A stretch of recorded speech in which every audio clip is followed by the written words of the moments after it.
Bismillahirrahmanirrahim. Assalamualaikum warahmatullahi wabarakatuh. Today, we will continue with the kinematic analysis of rigid body.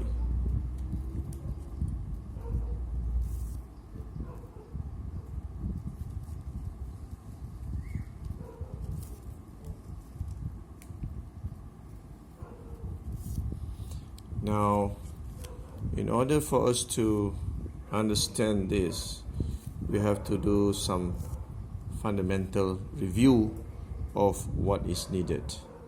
What do we mean by rigid body, and how do we use our fundamental understanding of rigid body in order for you to do analysis for a whole machine.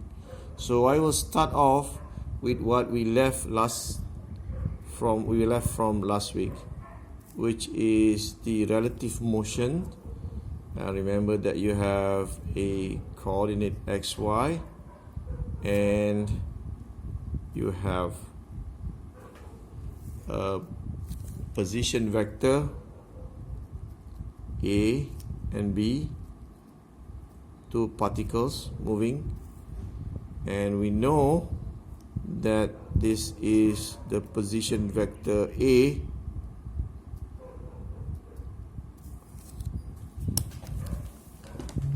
and also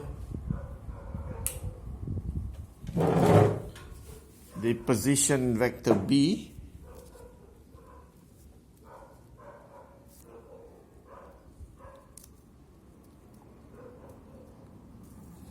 and this is called the position vector B relative to A, and all this is underlined to show that it is a position vector. From the same issue, we proceed to write the vector equation, which is position vector B relative to O, and because O is not moving, we can now write position vector B, and this is equivalent to position vector B relative to A, this vector plus this vector.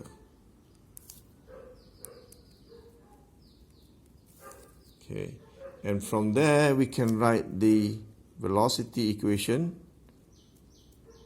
of B equals to velocity B relative to A plus velocity A, and also we can proceed to write position vector B, acceleration vector B equals to acceleration vector B relative to A plus acceleration vector A.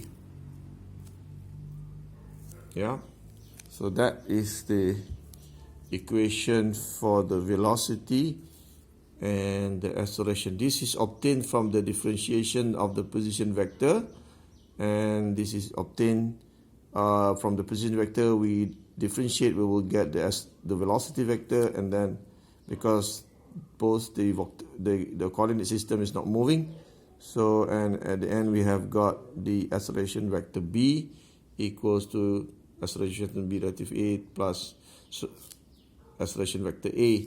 And you can see that if you can draw the position vector, you can easily derive the associated equations of the velocity and of the acceleration B.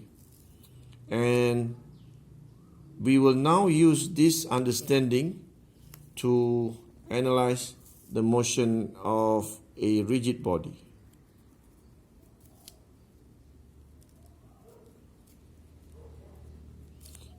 So in order for us to do that, we will now start with a motion of rotation about a fixed axis. This will be our starting point. Rotation about a fixed axis.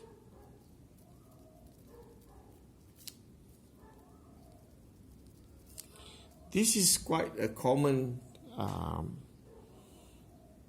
motion for machines, and most of the machines, especially motors and so on, would have a shaft, rotating shaft, and that shaft is rotating about a fixed axis.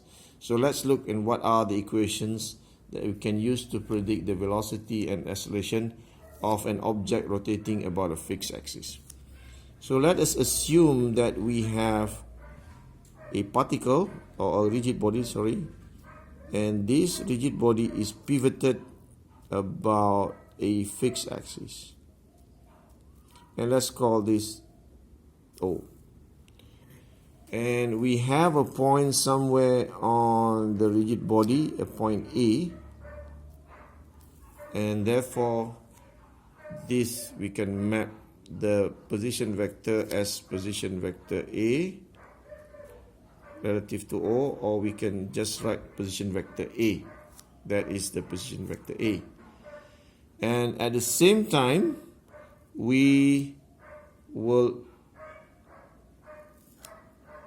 allow the rigid body to rotate about the rotating axis, and let us assume that it has an angular velocity omega and also an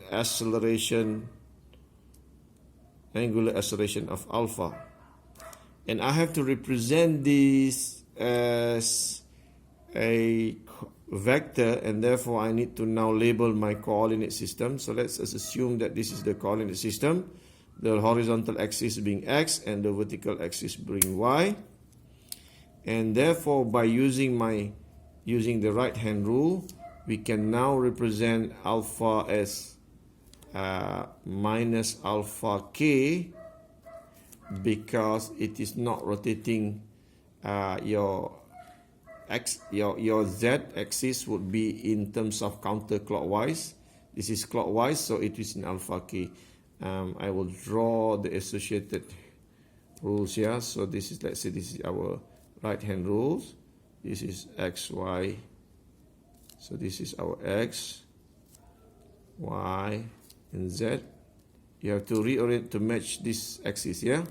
And at the same time, this, if you use your thumb, and this is, you sort of curl up your fingers, and this is your rotation, and this is the direction of the vector. So in this case, our rotation is if you use our right hand rule, it will be going into the paper, and therefore it is in the negative k direction or negative z direction. So we represent it as minus k, and omega is the same because it follows the same direction. So we now can represent omega as minus k. So we are now in the position to determine what is the velocity of A, and the velocity of point A, and I can now label the velocity of point A, and also we can now label the tangential acceleration. Let's label this tangential acceleration, and let's label this as the velocity vector v, and also we need to label the normal acceleration, and that will be an. Yeah, so from there, the associated equation would be the tangential acceleration, or the acceleration of particle or point A on the rigid body OA is omega cross r. And the acceleration, there are two parts of acceleration. The first one is the normal acceleration, and the other one is the tangential acceleration. The normal acceleration is given by omega cross r, and that is equivalent to minus omega square in the direction of r. As we know that the normal acceleration is always directed to the center of rotation, and minus r is a vector that is directed to the center of rotation, and the magnitude is minus omega square r. And then we have a tangential component of the acceleration due to the angular acceleration. It is alpha cross r. Yeah, so in this case, if you know what your alpha is, you are in the position to solve the tangential acceleration. If you know what omega is, and you know your position vector, you can find the normal acceleration. And if you can find, if you need to find the velocity is omega cross r. Let's do one example. Yeah. For example, in this case, in this particular case, for example, we know that our r, let's say, is 1 meter or 2 meters in the y direction, so it is 2j meter. Okay, the unit is in meter. And then let's say we have an omega of 4 radian per second square, and we'll just put that as 4k. In this case, it is in negative direction, yeah. So we put negative here. 4 radian per second clockwise. And let's also, and therefore the velocity is omega cross r, and that is minus 4k. Yeah, and then cross r is 2j,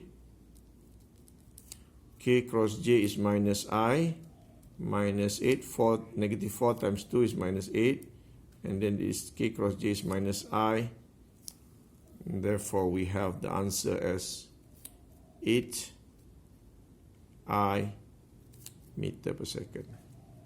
So 8I meter per second means that it is in the positive x direction, and it shows to the right. We can now continue with the acceleration vector.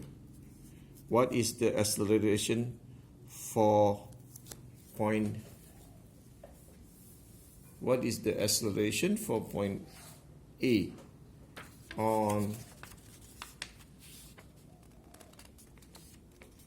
when the rigid body OA is rotating?